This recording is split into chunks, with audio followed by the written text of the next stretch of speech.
एक महीने में जमींदार से अमीर बनेगा ये। अरे भैया, ये तो खुद अपने घर का खर्चा नहीं चला पाता तो क्या ही अमीर बनेगा। गांव के हाट से लौटते समय आरव के कदम भारी थे। लोगों की हंसी अब भी उसके कानों में गूंज रही थी। हर आवाज तीर बनकर सीने में चुभ रही थी।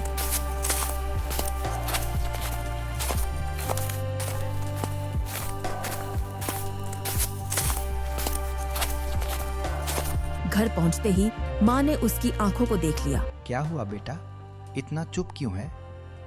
कौन सी चिंता है तुझे? आरव ने धीरे से सिर झुका लिया। कुछ पल चुप रहने के बाद बोला, माँ, ठाकुर राघव सिंह ने शर्त रखी है, अगर मैं 1 महीने में उनसे अमीर नहीं बना तो मीरा मेरी नहीं होगी। अमीरी सिर्फ पैसों से नहीं होती। पर ठाकुर को यही दिखता कहाँ है माँ, और इस बार मैं हार नहीं सकता, नहीं तो मीरा मेरी नहीं होगी। उस रात आरव सो नहीं पाया। छप्पर की छत से टपकती हवा और मन में उठते सवाल। क्या सच में किस्मत हमेशा मुझे ही हराएगी, या इस बार मैं उसे जवाब दूंगा? सुबह होने से पहले ही उसने फैसला कर लिया।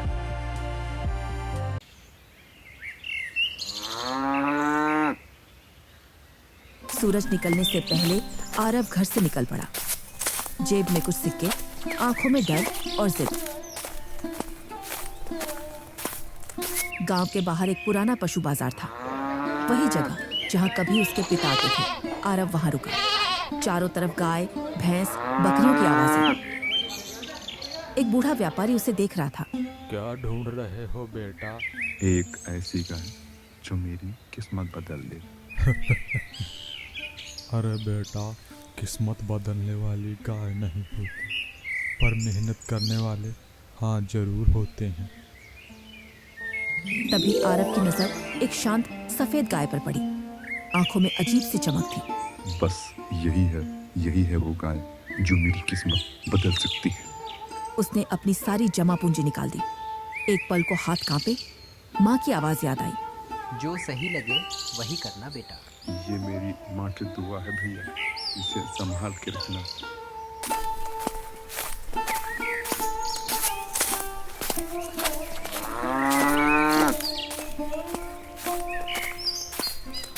गाय लेकर वह घर लौटा। माँ ने गाय को देखा और माथा छू लिया। भगवान करे यही तेरी तकदीर का दरवाजा बने, तू खूब तरक्की करे। लेकिन किस्मत अब भी शांत नहीं हुई थी।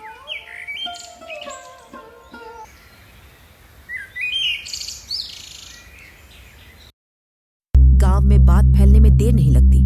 आरव ने गाय खरीदी है।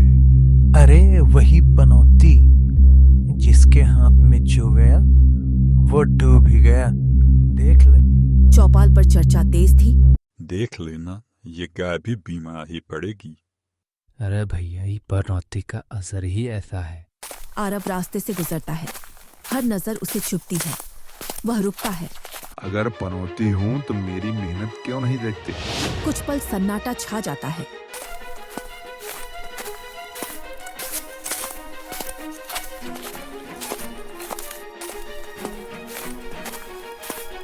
घर में माँ चिंता में थी। बेटा, लोग डर फैला रहे हैं, संभल कर रहना। माँ, अब डरने का समय निकल गया है। अब या तो मैं बदलूंगा या ये गांव।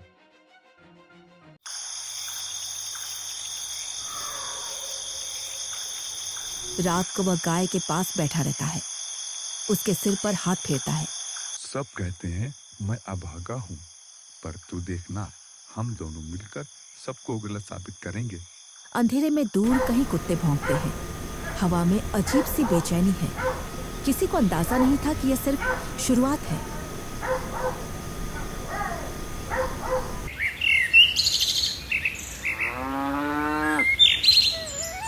सूरज की पहली किरण जब आरव के आंगन में गिरी तो उसने सबसे पहले गाय की ओर देखा। गाय शांत खड़ी थी, आंखों में वही अजीब सी चमक। आरव ने धीरे से उसका माथा सहलाया। आज अगर सब ठीक रहा तो शायद भगवान ने मेरी सुनी है। डर लग रहा है बेटा। डर नहीं माँ, बस उम्मीद थोड़ी ज्यादा है। वह दूध दूहने बैठा। हाथ कांप रहे थे। पहली धार गिरी, फिर दूसरी, फिर तीसरी। दूध की बाल्टी भरने लगी। माँ की आंखों में चमक आ गई। देखा, भगवान देर करता है, अंधेर नहीं। बस तू मेहनत करता रह। हाँ माँ, अब भगवान के घर देर है लेकिन अंधेर नहीं। ये गाय तो बहुत ही अच्छी है माँ। आरव की सांस जैसे पहली बार हल्की हुई। सुबह सुबह वह दूध लेकर गांव में निकला। कुछ लोग दूर से देखते रहे। अरे, इसकी गाय तो दूध दे रही है। हाँ, इसकी गाय तो बहुत ही दूध दे रही है। अभी देखो, पनौती असर दिखाएगी। पर आरव नहीं रुका।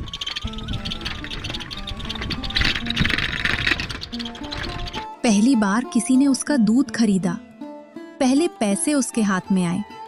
वह सिक्कों को देखता रहा, जैसे यकीन ही नहीं हो रहा हो। माँ, शुरुआत हो गई है, अब अपना दूध भी बिकने लगा है। हाँ बेटा, तू ऐसे ही मेहनत करता रहे, भगवान सब ठीक कर देगा। लेकिन गांव की नजरें अब और तेज हो चुकी थीं। जहां उम्मीद जन्म लेती है, वहीं जलन भी पैदा होती है। चौपाल पर फुसफुसाहट शुरू हो गई।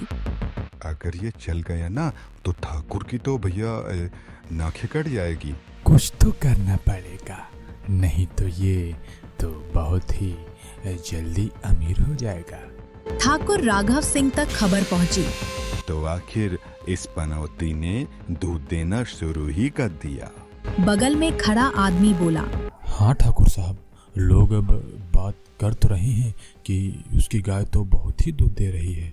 राघव सिंह की आंखें सख्त हो गईं। एक गाय से कोई अमीर नहीं बनता, पर अगर लोगों का भरोसा हो गया तो फिर खतरा है।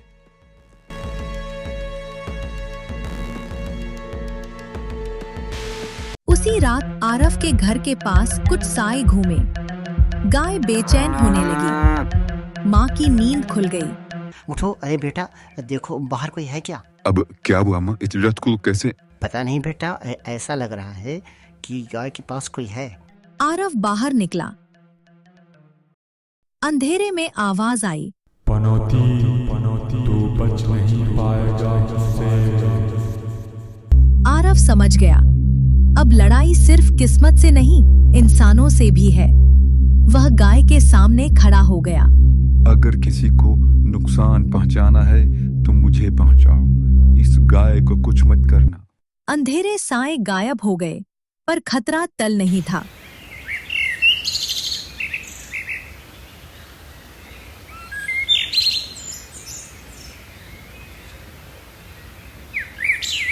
अगले दिन अफवाह फैल गई। अरे, कुछ पता चला? आरव की गाय तो बहुत बीमार है, उसका दूध भी जहरीला हो गया है। ग्राहक कम होने लगे। माँ घबराई हुई थी।